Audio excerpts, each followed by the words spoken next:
Captain Zalmora had been running salvage operations in the Outer Rim for 23 years, but nothing had prepared her for what they found drifting in the Kepler Nebula that day. The Void Hunter's sensors started going crazy around midday, picking up energy readings that shouldn't exist in empty space. Her first mate, a gruff Tellurian named Grox, thought it was just another sensor malfunction. They'd been having trouble with the equipment lately, and spare parts were expensive, out here in the middle of nowhere. But Zalmora trusted her instincts more than her equipment. Something was out there, and it was big. Really big. When they finally got close enough for visual confirmation, even Grox's jaw dropped. The thing floating in front of them wasn't just another piece of space junk or a broken-down cargo hauler. This was something else entirely. The ship stretched out for kilometers in every direction, its hull made of materials that their scanners couldn't even identify. It looked like someone had taken liquid metal and shaped it into something beautiful and terrifying at the same time. The surface seemed to shift and shimmer, almost like it was alive, but their life signs detectors showed nothing. Whatever had built this monster had been gone for a very long time. Zalmora called for backup immediately. This kind of discovery was way above her pay grade, and she knew it. Within hours, ships started arriving from all over the sector. The Galactic Council sent their best people, including a team of human specialists that everyone seemed curious about. Humans were still pretty new to the galactic community, having only made contact about 50 years ago, but they'd already earned a reputation for being able to fix things that nobody else could figure out. Kang Minho was the first human to set foot on the ancient vessel, followed closely by Park So-min. Minho had been working on alien technology for most of his adult life, but even he felt a chill run down his spine as they stepped through the airlock. The corridors inside were massive, clearly built for beings, much taller than humans, but there was something familiar about the layout. The proportions felt right somehow, like whoever had designed this place understood how thinking creatures moved through space. So-min, being a xenobiologist, was more interested in figuring out what kind of species had built the ship. The doorways were wide enough for large beings but had manual controls positioned at heights that suggested the builders had been roughly humanoid. They had hands, or at least manipulative appendages, and they seemed to think in patterns that weren't completely alien to human logic. The really weird part started when they tried to analyze the writing on the walls. Every corridor was covered in symbols and markings that looked almost like hieroglyphics, but more complex. The universal translators that worked perfectly fine with every known language in the galaxy just gave error messages when they tried to scan the text. It was like the symbols were designed to resist translation, or maybe they operated on principles that current technology couldn't understand. Minho spent hours trying to make sense of the ship's systems. The technology was incredibly advanced, but it didn't work like anything he'd ever seen before. Power conduits seemed to phase in and out of normal space, carrying energy through dimensions that shouldn't exist. Control panels would light up when he approached them, but the moment he tried to interface with his equipment, they'd go dark again. The most disturbing discovery came when they reached the ship's central core. The entire heart of the vessel was dominated by a massive crystalline structure that pulsed with a weak, dying light. Whatever power source had kept this ship running for 50,000 years was finally failing. Emergency lighting flickered throughout the corridors, and you could feel a subtle vibration in the deck plates, like the ship's heartbeat was getting weaker with each passing hour. So-min's readings showed that the ship had been designed as some kind of generation vessel, built to carry an entire civilization across the galaxy. The scale was incredible. There were living quarters for millions of beings, vast agricultural sections, manufacturing facilities, and what looked like entire cities built into the ship's superstructure. But it was all empty now, preserved in perfect condition but completely lifeless. As word of the discovery spread, more ships arrived daily. The Galactic Council's finest minds came to study the vessel, but nobody could make real progress. The technology was simply too different, too advanced, and too alien for conventional analysis. Every attempt to understand the ship's systems ended in failure, and the central core's light continued to fade with each passing day. The arrival of the Galactic Council's expert teams turned the ancient derelict into the busiest archaeological site in known space. Ships from 12 different species crowded around the massive vessel, each bringing their civilization's most brilliant minds to crack the mystery that had stumped everyone so far. The pressure was mounting because the ship's central core was dying faster than anyone had anticipated. The crystalline mathematicians were the first to really dig into the problem. These beings were living computers, their bodies made of organic crystal that could process calculations at speeds that made supercomputers look like pocket calculators. They set up massive arrays of processing equipment throughout the ship's corridors, running probability calculations and mathematical models that would have taken human computers years to complete. But after 3 days of constant work, their lead mathematician, a towering crystal formation named Apex 7, admitted defeat.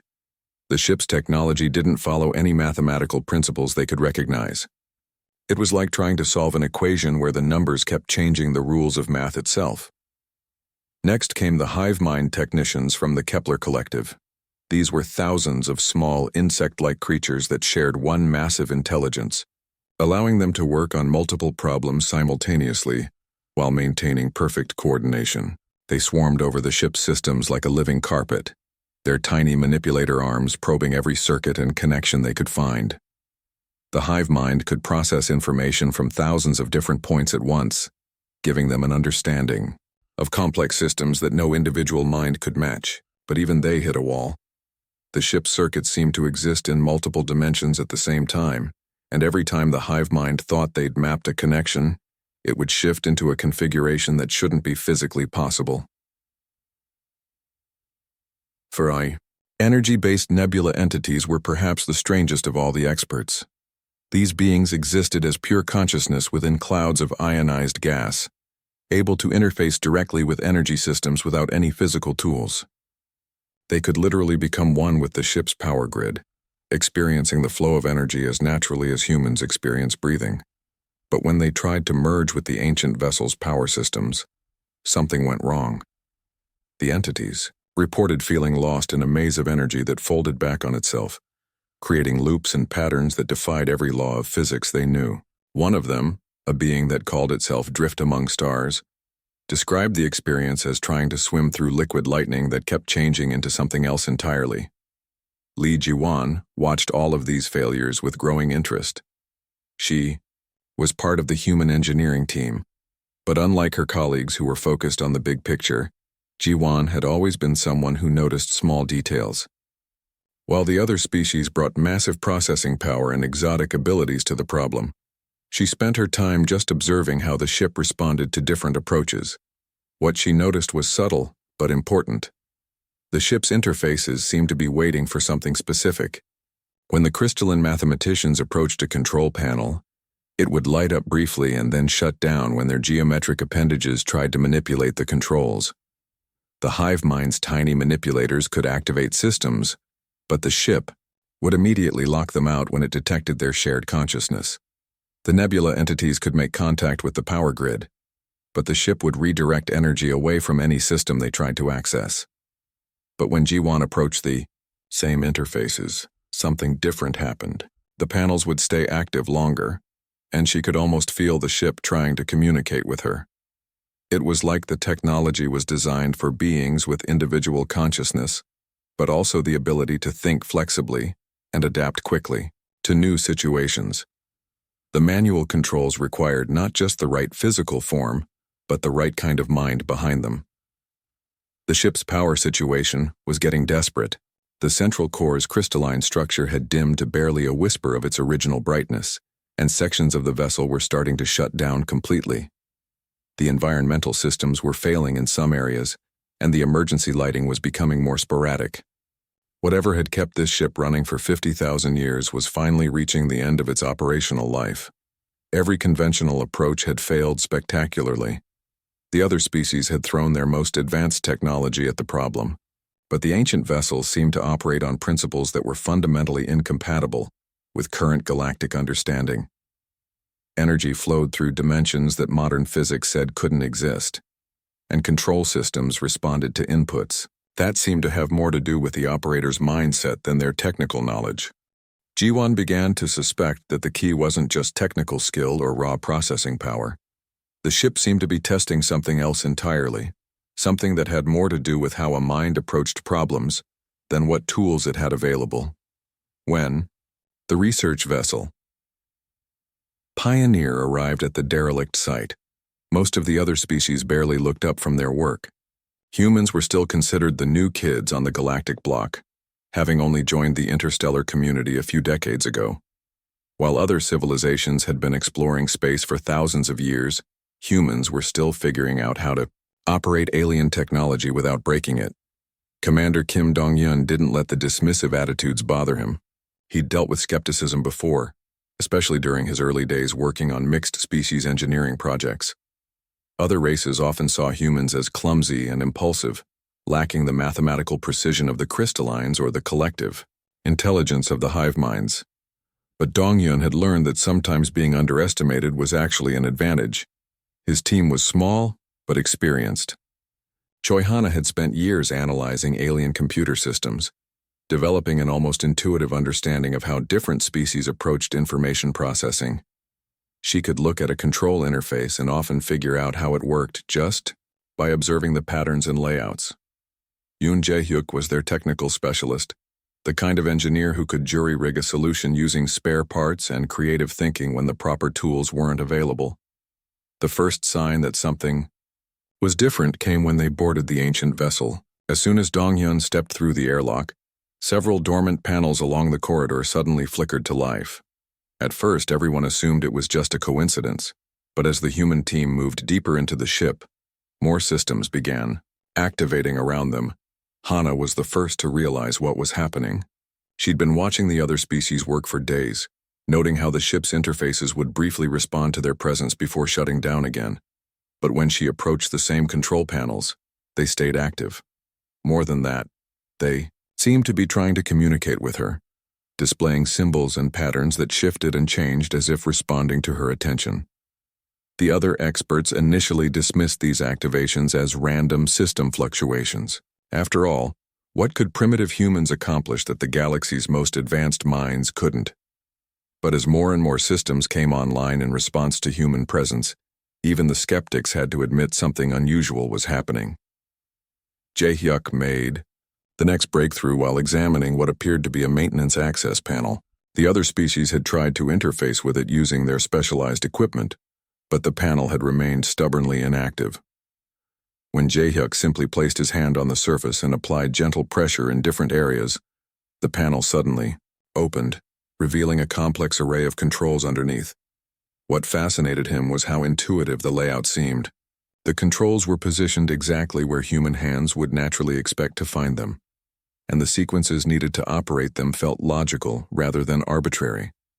It was like the ship's designers had thought about problems the same way humans did, approaching challenges with a combination of systematic thinking and creative improvisation. Dong-yun began to see a pattern emerging. The ship wasn't just responding to human physiology, though that was clearly part of it.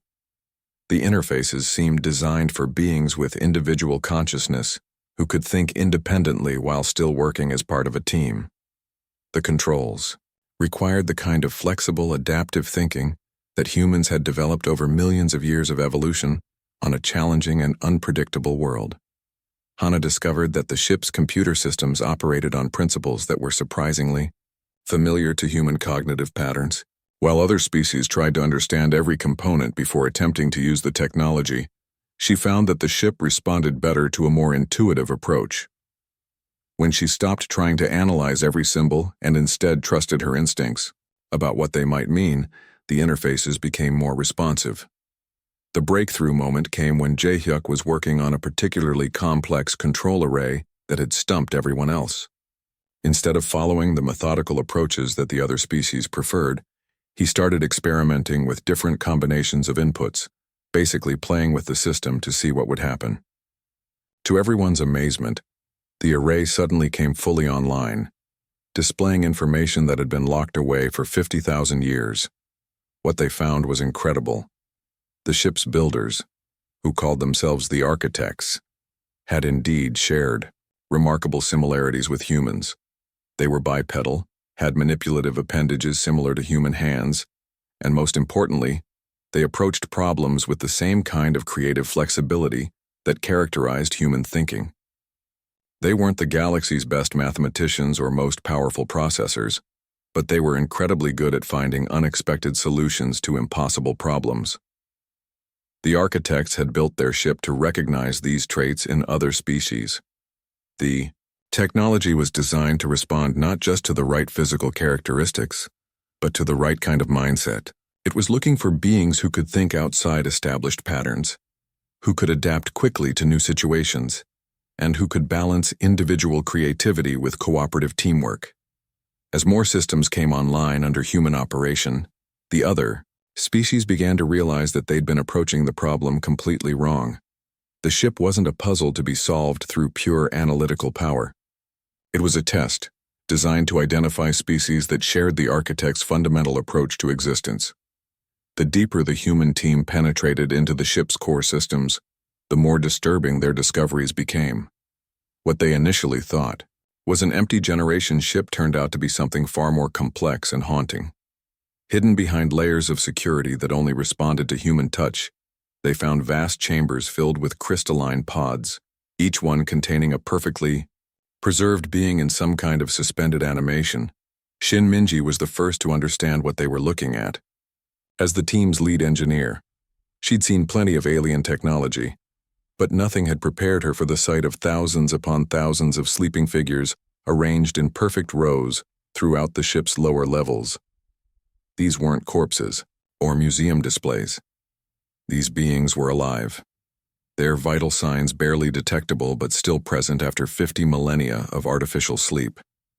The architects, as the ship's database called them, had made a choice that no other known species had ever attempted. Rather than watch their civilization slowly die as their home star entered its final phase, they had loaded their entire population onto this massive vessel and put themselves into stasis, trusting their technology to carry them to a new home among the stars. But there was a catch, and it was a big one. Bae Seung-hoon discovered it while analyzing the ship's central computer core with Minji. The architects hadn't just gone to sleep indefinitely. They'd programmed their ship with what could only be described as a test, a final safeguard that would determine whether they deserved to wake up in a new era of galactic civilization.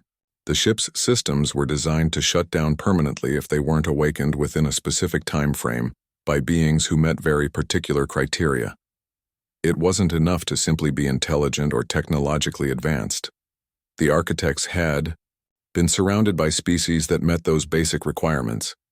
What they were looking for was something much more specific and much more rare. As Minji and Seung-hoon worked together to decode the ship's deeper programming, they realized they were essentially looking at the most sophisticated psychological evaluation ever created. Every interface, every control system, every seemingly random challenge the ship presented was actually part of an elaborate test designed to measure not just technical ability, but fundamental approaches to problem solving. The test wasn't looking for species that followed established patterns or relied purely on computational power. Instead, it was searching for beings that could think creatively under pressure, who could adapt their approaches when conventional methods failed, and who could persist in the face of seemingly impossible odds. These were the traits that had allowed the architects to build this incredible vessel in the first place, and they wanted to ensure that only species with similar capabilities would be worthy of inheriting their legacy. What made humans uniquely qualified wasn't their intelligence or their technology. Earth had been a particularly challenging world to evolve on, with unpredictable weather patterns, frequent natural disasters, and an environment that constantly changed without warning. Species that survived on more stable planets could afford to develop rigid behavioral patterns and stick to proven solutions. But humans had been forced to become adaptable, learning to approach each new problem as a unique challenge rather than trying to fit it into predetermined categories. Seung-hoon realized that this was why the ship's systems responded so well to human operators. When faced with a control panel that didn't work the way they expected, other species would typically try to force it to conform to their existing understanding of technology. Humans, on the other hand, were more likely to experiment with different approaches, until they found something that worked, even if it didn't make sense according to their previous experience. The ship's testing protocols were incredibly sophisticated. They didn't just measure technical competence, but also creativity, persistence, and the ability to think from multiple perspectives simultaneously. The interfaces required operators to consider problems from angles that conventional logic would dismiss as impractical or inefficient. Minji discovered that some of the most critical systems could only be activated by operators who were willing to try solutions that seemed almost certainly wrong. The ship was looking for beings who could embrace uncertainty and work effectively even when they couldn't fully understand what they were doing. This wasn't recklessness, but rather a kind of intelligent flexibility that allowed for innovation and adaptation in unexpected circumstances. The countdown timer they discovered wasn't just measuring the ship's power reserves. It was actually part of the test itself, creating artificial pressure to see how potential awakeners would respond under stress. Would they panic and resort to brute force methods, or would they maintain their creative problem-solving abilities, even when time was running out?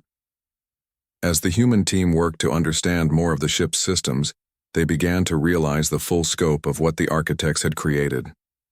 This wasn't just a generation ship or even a sophisticated piece of technology. It was a bridge between civilizations, designed to pass the torch of innovation from one species to another, but only if the new species proved worthy of that responsibility. The architects had essentially bet their entire civilization on the hope that somewhere in the galaxy there would eventually evolve a species that shared their fundamental approach to existence, their willingness to take calculated risks, and their belief that the greatest challenges could be overcome through creative thinking and stubborn persistence. The countdown had reached its final hours when Taemin and Han Yuna were called in to lead what everyone knew might be their last chance. The ship's central core was flickering like a dying candle, and conventional repair methods had proven completely useless. While the other species continued to run calculations and demand detailed schematics before making any moves, Taemin and Yuna took a completely different approach that would have horrified most engineers. They started by ignoring their instruments entirely. Taemin had learned early in his career that sometimes the best way to understand alien technology was to stop trying to make it fit human expectations and instead let it teach you how it wanted to work.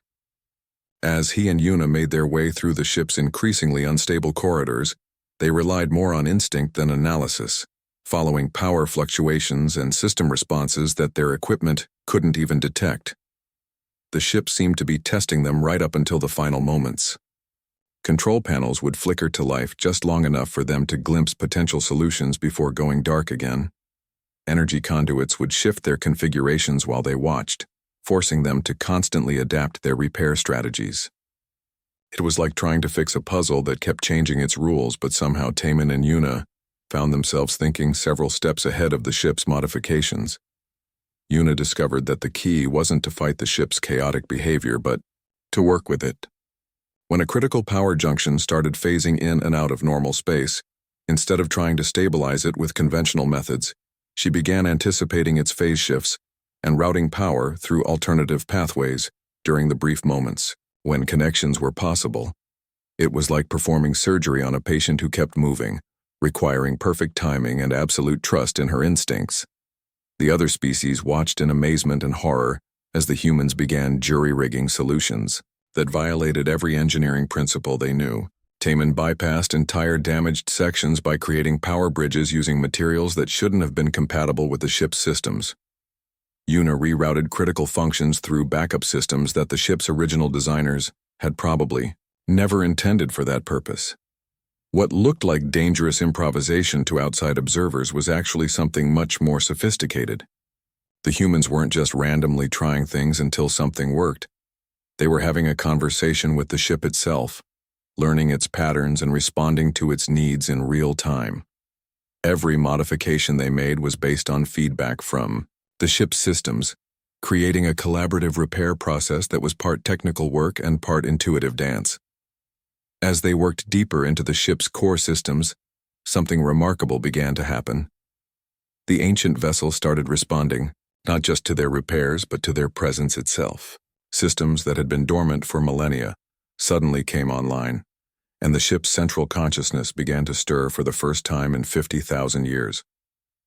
Jung Hyuk had been monitoring the ship's awakening process from the command center, and he was the first to realize that they weren't just repairing a machine. The ship had developed something very much like consciousness during its long journey through space, and that consciousness was now recognizing the humans as kindred spirits to its long-dead creators. The awakening wasn't gradual. When the ship's central intelligence finally came fully online, it was like watching a sleeping giant open its eyes for the first time. Corridors that had been dark for millennia blazed with light, and systems throughout the massive vessel hummed to life with renewed purpose. But most importantly, the ship began to communicate, not through words or symbols, but through direct interface with human consciousness. Jung Hyuk found himself serving as the primary translator between the ancient ship's intelligence and the assembled representatives of galactic civilization. The ship's consciousness was vast and alien, but there was something familiar about its thought patterns. Like humans, it approached problems with creativity and flexibility rather than rigid adherence to predetermined solutions. Through Jung Hyuk, the ship began to share its story. The architects had been a species very much like humanity, faced with impossible challenges that required innovative solutions. They had built this vessel not just as a means of survival, but as a gift to whatever species might eventually prove worthy of inheriting their technological legacy. The ship's advanced systems, which had baffled the galaxy's finest minds, began to make sense when viewed through the lens of human intuition and creativity. Technologies that had seemed to violate physical laws were actually elegant solutions to problems that other species had never even considered.